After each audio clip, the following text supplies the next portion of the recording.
Bonjour à tous, nous allons continuer à nous délecter dans l'étude du Ramchal, que son mérite nous protège, quel mérite, quelle chance, quel bonheur de pouvoir déguster chaque matin la douceur de ces enseignements qui nous dirigent dans le véritable chemin, le chemin de la lumière d'Akadosh Baruch Hu. Voilà qu'on est déjà, sans se rendre compte, on va aborder le 10e d'entre 26 chapitres du Saint Livre Messiat Yesharim. Comme j'ai dit à la fin du cours précédent sur le Messiat Yesharim, ce Pérec-là il est relativement plus court, mais par contre le Pérec 11 va être beaucoup plus long que tous les précédents. En tout cas, dans le 10e chapitre, le Ramchal vient nous enseigner de façon générale c'est quoi la prochaine vertu après avoir étudié le Zeirut et le Zerizut, le zèle, la prudence, ensuite le zèle. Là on va passer dans l'échelon, le prochain échelon que Rabbi Pinchas Ben Yair nous a de l'échelle de Rabbi Pinchas Ben Yair, c'est la Nekiyut. Traduction littérale, c'est propreté, bien sûr, et dans le sens figuré, on n'en parle pas au niveau d'hygiène, c'est pas un cours d'hygiène, mais c'est plutôt au niveau spirituel, au niveau de la pureté de comportement, de conception, de travail sur soi-même, dans plusieurs plans. Voilà, voyons voir. Midat Nekiyut, Yiheyot Adam Naki Legamre, la vertu de la propreté, c'est en fait que la personne soit complètement propre, Mikol Midara'a, de toute mauvaise vertu, ou Mikol de toute faute. Ne parlons pas que du cas que des cas de figure où la faute est déclarée, est trop flagrante. Et la gamken mima she'alev niftabo, des fois même des finesses, le cœur des fois, de façon cachée, se laisse séduire par des finesses qui ne sont pas toujours flagrantes, et tu penses, tu n'es pas toujours conscient du mauvais chemin que tu es en train d'entreprendre, tu commences à entreprendre alors que tu es déjà dépisté sans te rendre compte. Après réflexion, et bien, sans sa réflexion, il va comprendre en fin de compte, après une véritable réflexion, que toute cette permission ne lui a paru comme permise que à cause du fait que son cœur n'est pas encore complètement purifié. Il a encore des tendances, il a encore de la paresse, de la passion, de la jalousie, de ceci, de cela. Parce que son cœur n'a pas été complètement purifié de toutes les finesses, toutes les négiot. Quoi négiot? Négiot, c'est toutes les tendances. Par exemple, moi j'ai une négia vis-à-vis de toi, je t'aime bien, donc je ne peux pas te juger, parce que puisque je t'aime bien, toi aussi. Ouais, donc j'ai une négia, j'ai un penchant, un pendant on dit, un pendant. Je penche plutôt de trucs, donc j'ai mal commencé quoi. Par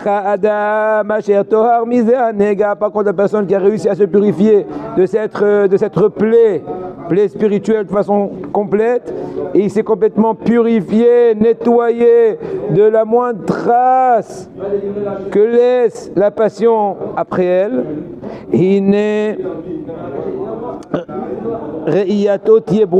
sa vue sera claire. C'est un clairvoyant dans le bon sens. Les gamrés, de façon très claire, de façon parfaite. Ve'afhanato zaka. Quand il cherche à analyser une chose, son analyse est pure, est claire, est sincère, est vraie. La passion ne va pas le faire pendre dans aucun sens. Et la kol mashuhet, tout ce qui est qualifié comme erreur, comme faute, même la faute la plus légère des légères, eh bien il a, comment ça s'appelle en français, des haïchanim. Haïchanim, c'est en fait, comme ce qu'on dit en français, comme dans une voiture, des fois quand tu t'approches trop, ça siffle. Comment ça s'appelle haïchanim? Non, pas des ondes, c'est en fait, je vais vous dire après le mot, des détecteurs. Des détecteurs. Donc tu deviens avec une finesse, tu as des détecteurs, ce qui sent bon et ce qui commence à... On ressent. On arrive à un degré. Bon, ça travaille. T'es kiré ou tu ressens que c'est pas le bon chemin. Takire ou Sheura, il va détecter le mal. On va t'éloigner de lui. Tout ça, c'est ton travail personnel. C'est le fruit de ton travail personnel. Tu vas voir, comment dirais-je, une autodirection. Autodirection, on dit.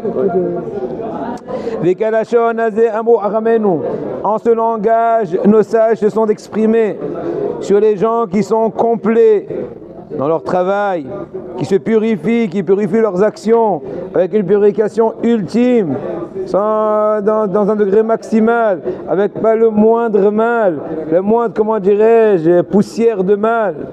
Comment ils les ont appelés nos sages dans Masechet Sanhedrin Kaf Gimel Amud Aleph?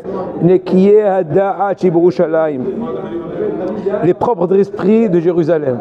En d'autres mots, propres d'esprit, encore une fois, qu'ils sont tellement purifiés que leur esprit est tellement propre et pur qu'il réagit comme ce qui se doit. Et donc, en d'autres mots, ils peuvent même faire confiance à leur jugement. Encore une fois, quand ils ont quand même un doute, c'est pour ça qu'avec de l'Israël, il faut quand même aller. Mais par rapport à toi-même, sur le champ, tu as déjà un très bon sens. Plus tu te purifies, plus tu peux faire confiance à ton sens. Encore une fois, après on va consulter la halakha et tout. Tu ne vas pas inventer des halakhot selon au pif, comme ce qu'on dit. Vincha ro'e ata efresh Aurel, תעשי בבקשה מזגן 19 בשתי המקומות, מזגן 19 בשתי המקומות. והנך רואה עתה ההפרש בין הזהיר והנקי. Maintenant tu es bien conscient de la différence entre le prudent et le propre. Encore une fois, je traduis trop de but en blanc, mais bon, vous avez compris. Le prudent au niveau spirituel et le propre au niveau spirituel. C'est vrai qu'ils sont très proches l'un de l'autre, le prudent et le propre. Donc le propre, il est complètement propre. Donc la personne qui est prudente, c'est une personne qui se comporte avec prudence dans toutes ses actions. Véroé, il tâche, il fait en sorte de ne pas fauter par rapport à tout ce qu'il sait déjà, tout ce qu'il connaît déjà, tout ce qu'il connaît autour de lui. Ne pas enfreindre le Shabbat, étudier un peu plus sur le Shabbat pour rentrer dans les plus de détails. Cependant, ce monsieur Zahir, ce monsieur prudent, il n'est pas encore patron de lui-même. Il n'est pas encore sûr que son cœur ne va pas tendre vers la passion naturelle.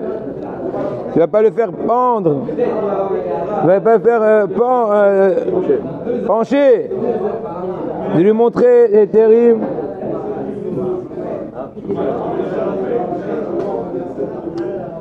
De lui faire montrer des fois des permissions. Personne se crée des permissions. Vu sa faiblesse, ses tendances, sa passion. Surtout quand des fois l'aspect négatif n'est pas très clair, n'est pas déclaré, n'est pas flagrant. Donc tu te permets, ou tu crois te permettre, ou tu crois permis, tu réfléchis pas trop, tu dis c'est pas si grave, on s'arrangera. Au pire je dirais, tu le dis pas, mais dans ton subconscient tu dis au pire je dirais que je savais pas, ou je pensais pas savoir. Excusez-moi, je fais des jeux de mots, mais c'est vrai, c'est la psychologie de l'homme. Mais c'est Kafalpish ou Mishtadel d'Ichvosh et d'Isrobien qui fait en sorte de vaincre son mauvais penchant, dire votav, de soumettre ses passions. L'homme pénétré, c'est pas pour autant, Shenet Tivro, c'est pas pour autant qu'il va changer sa nature. Il ne pourra pas enlever la passion corporelle. Et là,